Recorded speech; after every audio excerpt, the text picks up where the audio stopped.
بسم اللہ والحمد للہ، السلام علیکم ورحمۃ اللہ۔ صبح وطن میں نئی پر امید صبح کے ساتھ آپ کو خوش آمدید کہتے ہیں۔ میں ہوں آپ کا میزبان محمد عباس چغتائی۔ ناظرین، ہماری روزمرہ زندگی میں انسانوں کے مابین بعض اوقات اختلاف رائے بھی ہو جاتا ہے، اور وہ اختلاف رائے کبھی چپکلش کی صورت بھی اختیار کر لیتا ہے، کبھی ناراضگی بھی بن جاتی ہے۔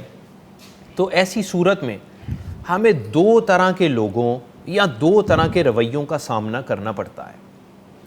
ایک تو وہ لوگ ہوتے ہیں، انہوں نے کوئی ایسی صورت دیکھی کہ کہیں جھگڑا ہوا ہے یا کہیں دوستوں کولیگز کے مابین یا رشتہ داروں میں کوئی ناراضگی ہو گئی ہے، تو وہ چپکے سے بس وہاں سے اپنی راہ لیتے ہیں، اپنا کام کرتے ہیں، اپنے کام پہ فوکس کرتے ہیں، اور وہ اس میں کہتے ہیں کہ وہ ہمارا معاملہ نہیں ہے۔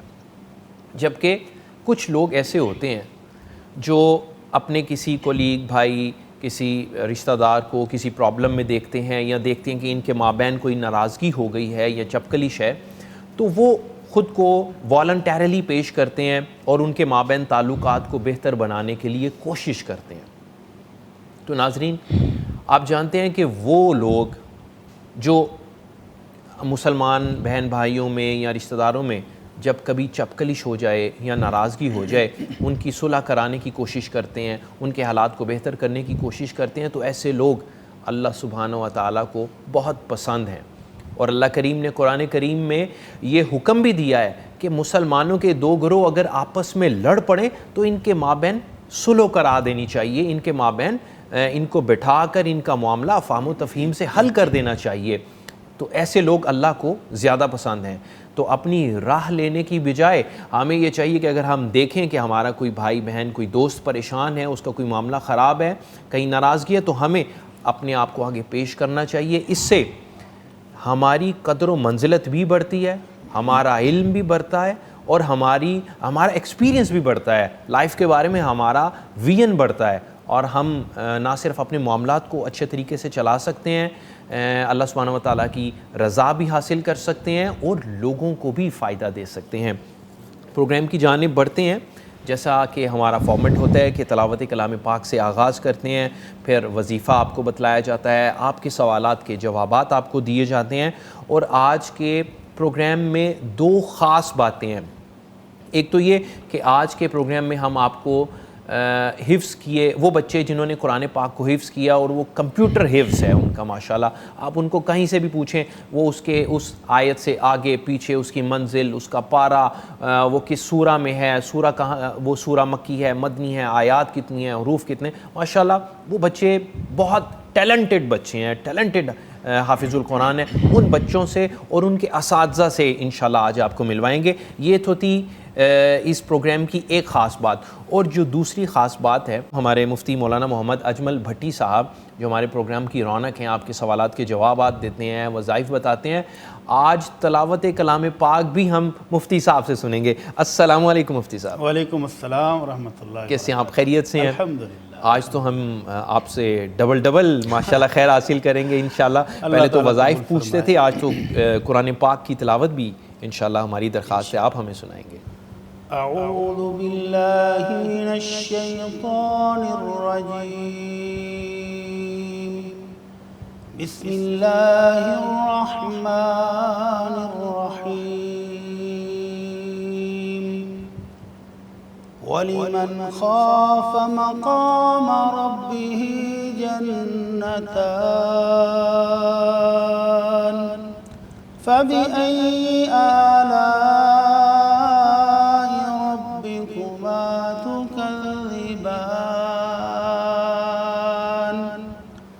ذواتا أفنان فبأي آلاء ربكما تكذبان فيهما عينان تجريان فبأي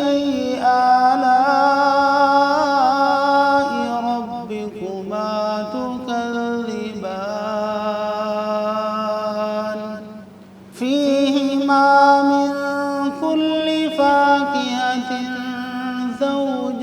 زوجان فبأي آلاء ربكما تكذبان متكئين على فرش بطائنها من استبرق وجنى الجنتين دان فبأي آلاء ربكما تكذبان فيهن قاصرات الطرف لم يطمثهن إنس قبلهم ولا جان فبأي آلاء ربكما تكذبان كأنهن الياقوت والمرجان فبأي آلاء ربكما تكذبان هل جزاء الإحسان إلا الإحسان فبأي آلاء ربكما تكذبان مفتی صاحب ماشاءاللہ آپ نے بہت خوبصورت تلاوت کلام پاک فرمائی، اور کیا خوبصورت آیت وَلِمَنْ خَافَ مَقَامَ رَبِّهِ جَنَّتَانِ کہ جنت تو ان کے لیے ہے جو خوف دو جنتیں جنتان ماشاءاللہ کہ جو رب سے ڈر جائے. الحمدللہ اللہ رب العزت ہم سب کو ان خوش نصیبوں میں شامل فرما لے. اللہم آمین اللہم آمین. بہت خوب بہت خوب. اور یہ دعا کہ اللہم انا نسألک جنت الفردوس. آمین یا رب العالمین. بھٹی صاحب آپ ہمیں آج وظیفہ کیا بتا رہے ہیں؟ بسم اللہ الرحمن الرحیم الحمدللہ رب العالمین والصلاة والسلام علی اشرف الانبیاء والمرسلین اما بعد. عباس بھائی، انسان اللہ کی عبادت کے لیے پیدا کیا گیا ہے، بے شک بے شک. اور اس کی زندگی میں دو طرح کے حالات آتے جاتے رہتے ہیں. اچھا. کبھی خوشیاں اور کبھی غم، کبھی خوشحالی کبھی تنگ حالی، کبھی یہ صحت کے ساتھ ہمکنار ہے اور کبھی بیماری بھی آ جاتی ہے. کبھی اس کو خوشخبریاں آتی ہیں، جب فون اٹھاتا ہے تو آگے سے کوئی خوشخبری مل رہی ہے، اور کبھی ایسا بھی ہوتا ہے کہ یہ خوشخبری کے انتظار میں ہوتا ہے اور وہاں سے کوئی غمناک خبر آ جاتی ہے. تو مومن ہے نا، آمنہ کے لال صلی اللہ علیہ وسلم فرماتے ہیں کہ مومن کا معاملہ بہت عجیب ہے. کیا بات ہے. اس کو اللہ کی رحمتیں ملیں، اس کا فضل و کرم ملے تو یہ شکر کر کے مزید اجر لے لیتا ہے. سبحان اللہ سبحان اللہ. اور اگر اس پر کوئی آزمائش آ جائے، کوئی تکلیف آ جائے، کوئی پریشانی آ جائے تو یہ صبر کر کے اجر لے لیتا ہے. سبحان اللہ. تو آج کی جو دعا ہے نبی رحمت صلی اللہ علیہ وسلم کی کہ جب آپ کے پاس کوئی خوشخبری آتی یا آپ کو کوئی پریشان کن خبر ملتی تو اس وقت آپ کا اسوہ حسنہ کیا ہے، مومن کو زبان سے کیا اظہار کرنا چاہیے. ایک ہے کہ تھوڑی دیر کے بعد انسان محسوس کراتا ہے، ایک ہے کہ فوری ریاکشن کیا ہونا چاہیے. تو وہ ریاکشن یہ ہے کہ اللہ کے نبی صلی اللہ علیہ وسلم کو جیسے ہی کوئی خوشخبری ملتی، اچھی خبر آئی، خوش کن خبر آئی، تو آپ اپنی زبان سے فوراً اللہ کا شکر ادا کرتے اور فرماتے الحمدللہ الذی بنعمتہ تتم الصالحات. سبحان اللہ. وہ میرا اللہ ہے سبحان اللہ. جس کی نعمت، جس کے فضل و کرم کے ساتھ اچھائیاں اور اچھی خبریں ملتی ہیں، اچھے کام مکمل ہوتے ہیں اور پھر خوشخبریاں آتی ہیں. کیا بات. تو یہ مالک کا فضل و کرم ہے، بندے کا کوئی کمال نہیں. تو یہ اپنے عقیدے کا اظہار فوراً کرنا چاہیے کہ اللہ جو کچھ ہے تیرا ہے، اللہ جو خوشی نصیب ہوئی ہے تیری طرف سے ہے اور میں تیرا شکر گزار بندہ ہوں. اور اگر کوئی مشکل، کوئی غمناک خبر، کوئی دکھی پریشان کرنے والی خبر آ جائے تو اللہ کے نبی صلی اللہ علیہ وسلم کی زبان مبارک سے پھر بھی اللہ کے فیصلے پر رضا والے کلمات نکلتے تھے. آپ فرماتے تھے الحمدللہ علی کل حال. سبحان اللہ. جیسی بھی خبر آئی ہے، جیسے بھی حالات ہیں، میں اللہ کا شکر گزار، سبحان اللہ. اللہ کی تعریف کر رہا ہوں. تو جب بندہ اس قدر اپنے آپ کو اللہ کے سپرد کر دیتا ہے تو پھر وہ مالک بندے کو کہتا ہے کہ تو اب میرا ہے تو اب تو مانگ لے، کیا مانگنا ہے. سبحان اللہ. پھر اس کے خزانے لبریز ہیں، پھر وہ اپنی رحمتوں سے، برکتوں سے، اپنے فضل و کرم سے بندے کو مالا مال کر دیتا ہے. سبحان اللہ. اللہ کریم ہماری زبان کو بھی شکر گزار بنا دے اور ہمیں شکر کرنے والوں میں شامل فرما دے. آمین آمین. بہت خوب. سوالات ہیں، کافی سارے سوالات ہیں ویسے آج. کیا آپ کے سامنے سوال رکھوں؟ جی بسم اللہ. ایک سوال ہے، 2 بہنوں کی ایک ساتھ 2 بھائیوں کے ساتھ شادی ہو گئی اور انفارچونیٹلی شادی کی رات ان کے کمرے تبدیل ہو گئے. بڑے بھائی کی بیوی چھوٹے بھائی کے روم میں اور چھوٹے بھائی کی جو بیوی تھی وہ بڑے بھائی کے روم میں ہو گئی. تو یہ اسی حالت میں رات بھی انہوں نے گزار لی. جی اور وہ آگے انہوں نے لکھا ہے کہ اسی طرح سے انہوں نے وہ رات بھی بسر کی اور اپنا ازدواجی تعلق بھی قائم کیا. انا للہ و تو انا اب الیہ راجعون. ان کے نکاح کا کیا حکم ہے؟ استغفر اللہ الذی لا الہ الا هو الحی القیوم واتوب الیہ. نہایت قابل افسوس واقعہ ہے بے شک. اور معاشرے میں اسلامی تعلیمات کی شدید کمی کی نشاندہی بھی کر رہے ہیں. لا حول ولا قوت. کیونکہ جو رسم و رواج ہیں وہ تو ہم جی بھر کے اور دل کھول کے پوری کرتے ہیں. بالکل.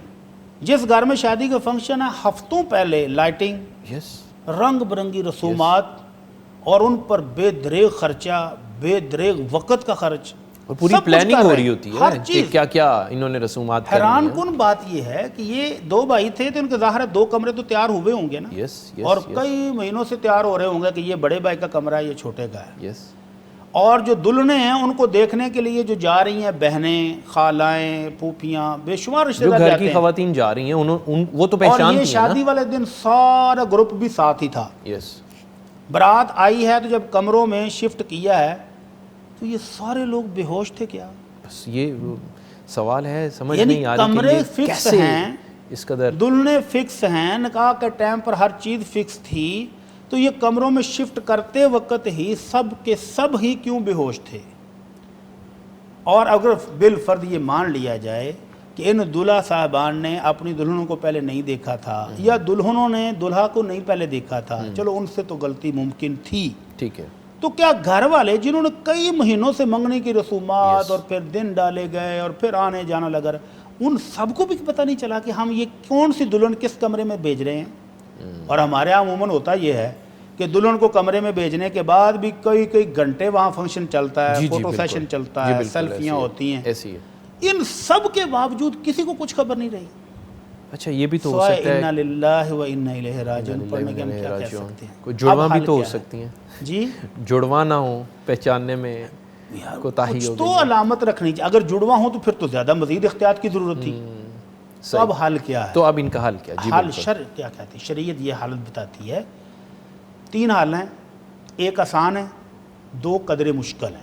اوکے 3 حل ہیں. ٹھیک ہے. پہلا اور آسان ترین حل یہ ہے کہ جس دولہا نے جس دلہن کے ساتھ رات گزاری ہے، جی ہاں.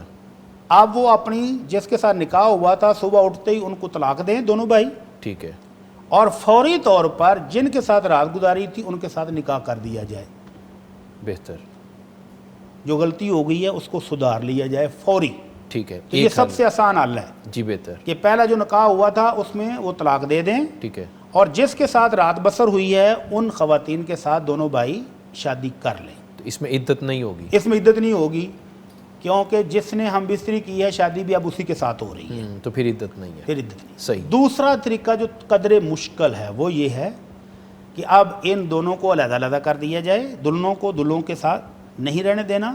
ٹھیک ہے. 1 مہینہ انتظار کرنا ہے. صحیح. شرعی طریقہ یہ ہے کہ 1 مہینہ چیک کریں کہ خاتون جو ہے وہ پریگننٹ تو نہیں ہوئی. ٹھیک ہے. ایک ہوئی ہے یا دونوں ہوئی ہیں، یہ انتظار کرنا ہے. اگر 1 مہینے کے بعد کلیئر ہو جائے کہ پریگننٹ نہیں ہیں تو پھر بھی آسان ہے. ٹھیک ہے. کہ جس کی جو دلہن تھی وہ اس کو لٹا دی جائے. صحیح. لیکن 1 مہینے کے بعد. ٹھیک ہے.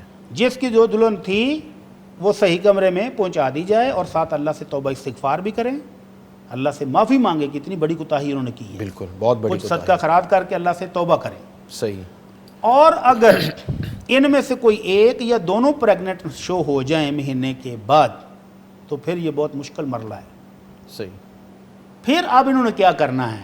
یا تو وہ پہلا طریقہ اختیار کریں کہ طلاقیں دیں دونوں بھائی، اور پھر جس کے ساتھ رات گزاری تھی اب وہ عورت اس کے نطفے سے پریگننٹ بھی ہے، بچہ اس کا ہے. ٹھیک ہے، تو اسی کے ساتھ اس کا نکاح کر دیا جائے تو پھر بھی آسان ہے کہ اسی مہینے کے بعد یہ نکاح کر لیں۔ اچھا بہتر ہے، اور اگر وہ کہتے ہیں کہ نہیں جی نکاح جس کے ساتھ ہوا تھا بیوی وہی رکھنی ہے صحیح، اور یہ جو غلطی ہوئی ہے اس کی ہم معافی چاہتے ہیں، ٹھیک ہے، تو پھر جب تک بچہ پیدا نہ ہو جائے اصلی والا خامند اس تبدیل شدہ عورت کے ساتھ نہیں کر سکتا کچھ بھی۔ جو اصلی خامند کے ساتھ پاس واپس گئی ہے، پہلی رات غلطی سے وہ گزار لی، اب جو اصل کے پاس گئی ہے تو اب یہ اس وقت تک انتظار کریں گے جب تک بچہ پیدا نہ ہو جائے۔ اوکے، نبی رحمت صلی اللہ علیہ وسلم کا فرمان علی ہے، لا یحل لامرئ یؤمن باللہ والیوم الآخر ان یسقی ماءہ زرع غیرہ۔ یہ جو بچہ ہے اس کو آپ نے کاشت کے ساتھ مناسبت دی، اس کے ساتھ مثال دے کر سمجھایا کہ کسی دوسرے کی کھیتی کو پانی لگانا درست نہیں ہے۔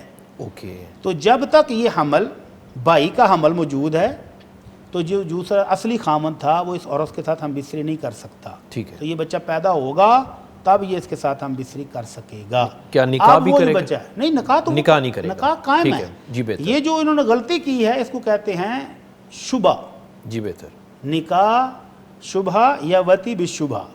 تو اس کی وجہ سے گناہ گار تو یہ ہیں، توبہ بھی کریں گے لیکن نکاح وہ پہلے والا قائم ہے، وہ نہیں ٹوٹا۔ اگر یہ اسی کو برقرار رکھنا چاہتے ہیں تو پھر بچے کی ولادت تک یہ انتظار کریں گے۔ اب یہ بچہ کس کا ہوگا؟ بچہ کس کا ہوگا؟ یہ سوال بہت اہم۔ بچہ جس کا نطفہ تھا بچہ اسی کی طرف منسوب ہوگا، یعنی دونوں چچا اور تایا ایک دوسرے کے بچوں کے باپ ہو جائیں گے۔ تو پھر وہ اپنی کفالت میں بھی لے لیں، لے لیں، دے دیں ان کو، ایک ہی گھر میں رہ رہے ہیں، جو تایا کا ہے وہ چچا کو دے دیں، جو چچا کا ہے وہ تایا کو دے دیں، جی یہ جس طرح بھی پرورش کریں۔ تو یہ تین حل ہیں، اس طرح سے حل ہیں، یہ معاملہ سلجھایا جی جا بالکل، سکتا ہے۔ جی بہتر، اگلے سوال کی جانب بڑھیں۔ شیخ، دو طرح سے یہ سوال ہے، کچھ تو لوگوں کا ذاتی دعویٰ ہوتا ہے کہ وہ ستاروں کی گردش یا ہاتھ دیکھ کر کسی کی قسمت یا اس کی عادات یا احوال بتا سکتے ہیں، ایک تو یہ ہے۔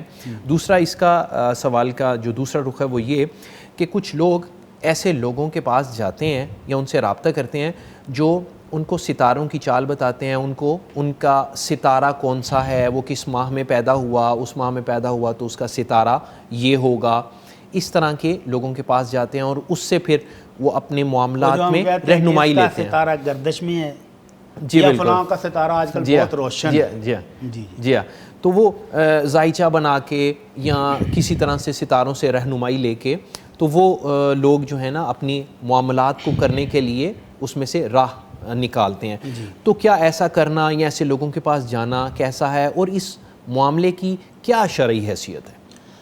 پہلی چیز کہ مختلف برج یا ستارے جیسا کو نام ہے اقرب، زحل اور فلاں جدی اور زہرہ، یہ بہت سارے، تو یہ جو علم فلکیات کے جانے والوں نے نام بنائے ہوئے ہیں، شریعت میں ان کی کوئی حیثیت نہیں ہے۔ دوسری چیز کہ اللہ رب العزت نے یہ جو ستارے بنائے ہیں تو ان کی خود حکمت بتائی ہے کہ یہ ہم نے بنائے کیوں ہیں۔ سورہ ملک میں اللہ رب العزت فرماتے ہیں وَلَقَدْ زَيَّنَّا السَّمَاءَ الدُّنْيَا بِمَصَابِيحَ، سبحان اللہ، کہ ہم نے آسمان دنیا کو خوبصورت چراغوں کے ساتھ مزین کیا ہے۔ سبحان اللہ۔ اور دوسرا فائدہ کہ شیطان جب آسمان کی خبریں چوری کرنے کے لیے اوپر جاتے ہیں تو فرشتے ان کو وہ ستارے مارتے ہیں، جلتے ہوئے شہاب ثاقب مارتے ہیں، صحیح، تو یہ شیطان کو بگانے کا بھی ذریعہ ہے۔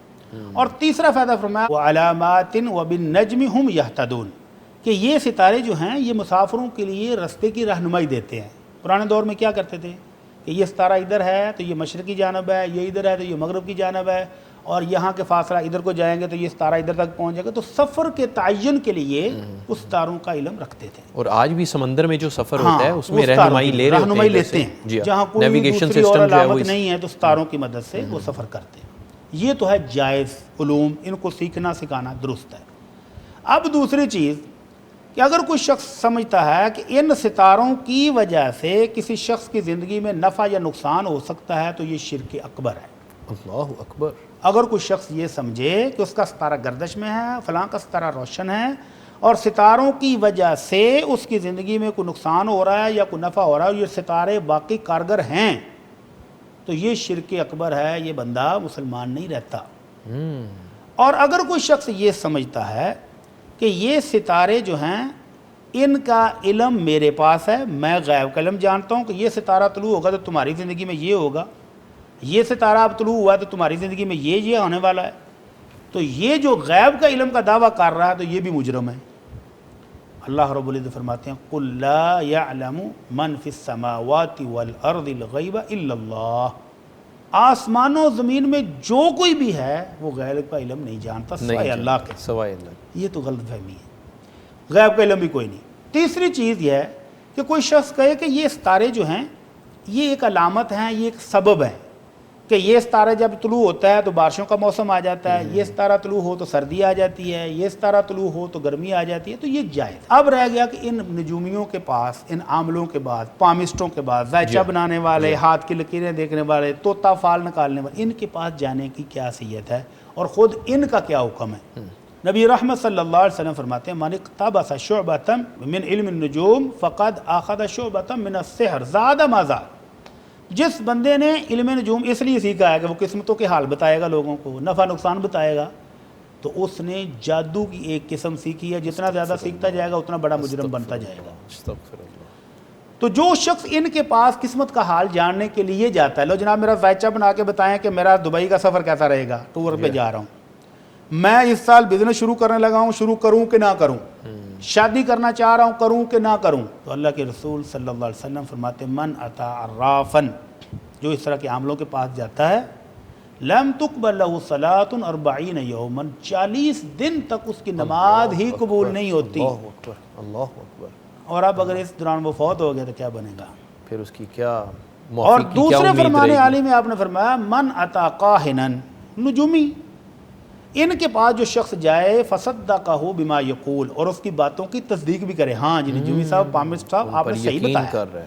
آپ کا ذائچہ پہلے بھی میں نے بنایا تھا بہت ٹھیک تھا. جو اس طرح کی بہودگی کر کے آتا ہے فقد کفر بما انزل علی ابی القاسم صلی اللہ علیہ وسلم، یا کہا فقد کفر بما انزل علی محمد صلی اللہ علیہ وسلم، وہ شریعت محمدی کا ہی منکر ہے. اللہ اکبر. تو یہ اتنا بڑا گناہ ہے. تو یہ جو ستارہ لوگ جب بتاتے ہیں نا، اور اس کے ساتھ پھر بتاتے ہیں تم یہ پتھر بھی پہنو، یہ بھی ایک ہے، یہ ستارہ ہے تو اس کے ساتھ یہ پتھر میچ کرتے ہیں، یہ نقصان کا مالک ہے. یہ پتھر پہنو گے تو کاروبار چلے گا، یہ تمہاری شوگر کا علاج ہے. وہ میچ بھی کرتے ہیں ستاروں کے ساتھ. لا حول ولا قوت. اللہ تعالیٰ ان سے محفوظ فرمائے. یہ ساری چیزیں شریعت کے منافی ہیں، ایک مسلمان کو ان سے دور رہنا چاہیے. جی زبردست زبردست. شیخ اگلے سوال کی جانب بڑھتے ہیں. ایک دوست یہ جاننا چاہ رہے ہیں کہ ان کے کوئی بزرگ ہیں، وہ انہیں کہتے ہیں کہ بدھ والے دن کسی کی پیمنٹ کرنی ہے، ادائیگی کرنی ہے، تو وہ نہیں کرنی چاہیے، کہ بدھ والے دن اپنی جیب سے پیسے مت نکالو. اللہ المستعان. سمجھتے ہیں کہ شاید نحوست آ جائے گی یا کوئی کمی آ جائے گی، اس قسم کا ان کو وہ یقین رکھتے ہیں. تو یہ کیسا توہمات ہیں جن سے شریعت نے مسلمانوں کو روکا تھا. سبحان اللہ. کوئی دن، کوئی جگہ، کوئی چیز منحوس نہیں ہے. اللہ کے رسول نے نفی کر دی ہے کہ لا عدوى ولا طیرۃ ولا حام ولا سفر، کوئی چیز ایسی نہیں ہے. تو جو شخص کہے، اللہ کے رسول صلی اللہ علیہ وسلم نے تو یہ فرمایا کہ اگر کسی چیز میں نحوست ہو سکتی ہوتی تو 3 چیزوں میں ہوتی، سواری میں، عورت میں اور گھر میں، لیکن ہے نہیں، برکت والی چیزیں ہیں. تو جو شخص بدھ کو، منگل کو، جمعرات کو ایسے ہی اپنے پاس ہی کہتے منحوس ہے، تو اللہ تعالیٰ اس کے حال پہ رحم فرمائے. یہ عقیدے کی نہایت کمزوری ہے. پیمنٹ جس کی کرنی ہے اس کے بارے میں تو اللہ کے نبی کا حکم یہ ہے کہ مطل الغنی ظلم، جس کے پاس پیسے موجود ہیں اور اس نے قرضہ ادا کرنا اور جان بوجھ کے ٹال مٹول کرتا ہے تو یہ بھی ظلم شمار ہوگا. اللہ اکبر. تو فوری دینے چاہیے، اپنا قرض سر سے اتارنا چاہیے فوری. تو کوئی دن بھی منحوس کوئی نہیں ہے، منحوس نہیں، کوئی وقت، کوئی دن، کوئی رات، کچھ منحوس نہیں ہے. بلکہ ایک روایت میں تو اللہ کے رسول صلی اللہ علیہ وسلم یہ فرماتے ہیں کہ ابن آدم مجھے برا بلا کہتا ہے. اللہ کے رسول کیسے؟ فرمایا جب بندہ کہتا ہے نا کہ یہ وقت بہت برا ہے، یہ دور بہت برا آ گیا ہے، یہ زمانہ بہت برا ہے، تو وہ اللہ عرش والا کہتا ہے کہ یہ رات اور دن کس کے ہیں؟ میرے. رات کو بھی میں لاتا ہوں، دن کو بھی میں لاتا ہوں. تو گویا اس بندے نے ان رات اور دن کے مالک کو گالی دی ہے. تو ان چیزوں سے مسلمان کو بچنا چاہیے، اجتناب کرنا چاہیے. اور اس طرح کی جو توہمات ہمارے دیگر مذاہب سے آئے ہیں، اسلام ان سے روکتا ہے، ان سے بچنا چاہیے.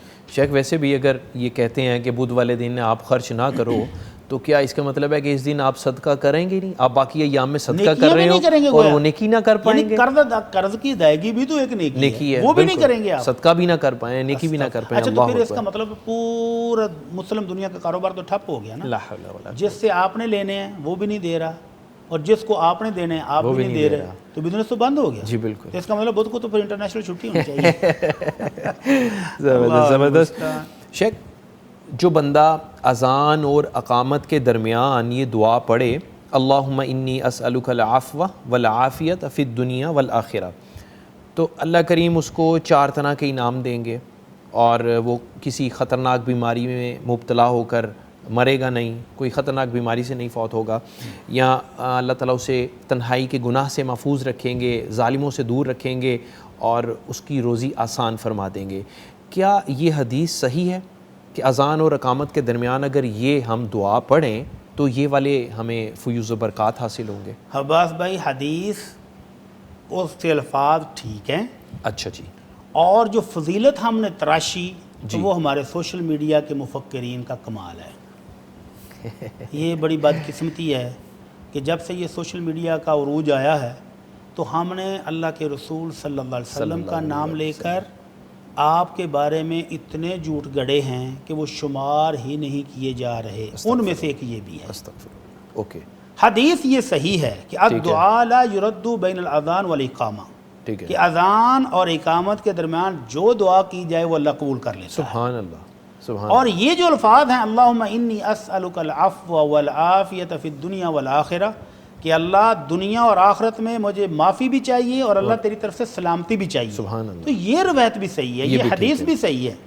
لیکن یہ جو آگے آپ نے فضائل کی لسٹ لمبی بیان کی, جی یہ اس صاحب نے خود تراشے ہیں. خود تراشی ہے.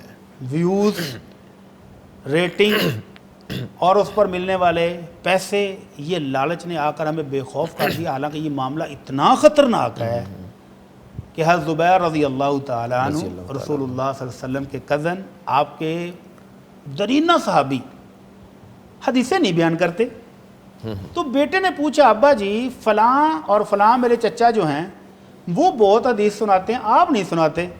تو کہنے لگے بیٹا اب ہم بوڑھے ہو گئے ہیں اور بہت ساری چیزیں کوئی یاد رہتی ہیں کوئی نہیں رہتی ہیں, اور اللہ کے رسول صلی اللہ علیہ وسلم کا فرمان بہت سخت مسئلہ ہے. ڈر لگتا ہے کہ کہیں غلطی نہ ہو جائے, کوئی لفظ آگے پیچھے نہ ہو جائیں.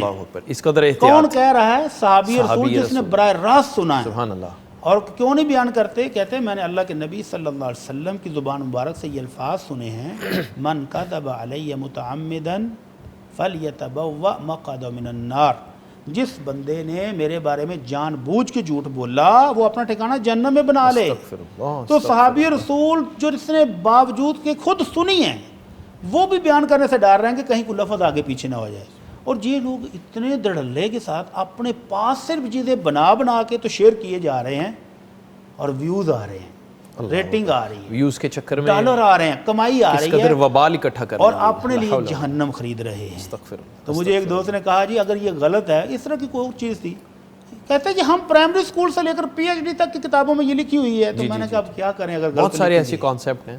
تو یہ حدیث صحیح ہے, دعا مانگنی بھی جائز ہے, اذان اور اقامت کے درمیان وقت بھی قبولیت کا ہے, لیکن یہ جو فضائل کی لسٹ ہے یہ ثابت یہ اس سے ثابت نہیں ہے. مفتی صاحب سوالات تو ابھی کافی موجود ہیں لیکن ہمارے سیگمنٹ کا وقت ختم ہوا چاہتا ہے. آپ کا بہت شکریہ, آپ نے آج سٹارٹ بھی آپ ہی سے ماشاءاللہ کیا تلاوت کلام پاک سے, اور آج کے ہمارے جو باقی سیگمنٹ ہیں ان میں بھی ہم انشاءاللہ قرآن کریم پر, قرآن کریم کے اعجاز پر اور ان حفاظ بچوں سے انشاءاللہ ہم باتیں کریں گے. آپ کا بہت شکریہ. جزاکم اللہ خیر. ناظرین اس کے ساتھ ہی ایک بریک کا وقت ہوا جا رہا ہے. بریک کے بعد دوبارہ واپس آئیں گے تو آپ کو کمپیوٹر حفاظ سے ملوائیں گے انشاءاللہ, ان کے اساتذہ سے بھی ملوائیں گے اور ان بچوں سے بھی ملوائیں گے اور بہت ساری باتیں کریں گے. تو ہمارے ساتھ رہیے, دیکھتے رہیے صبح وطن.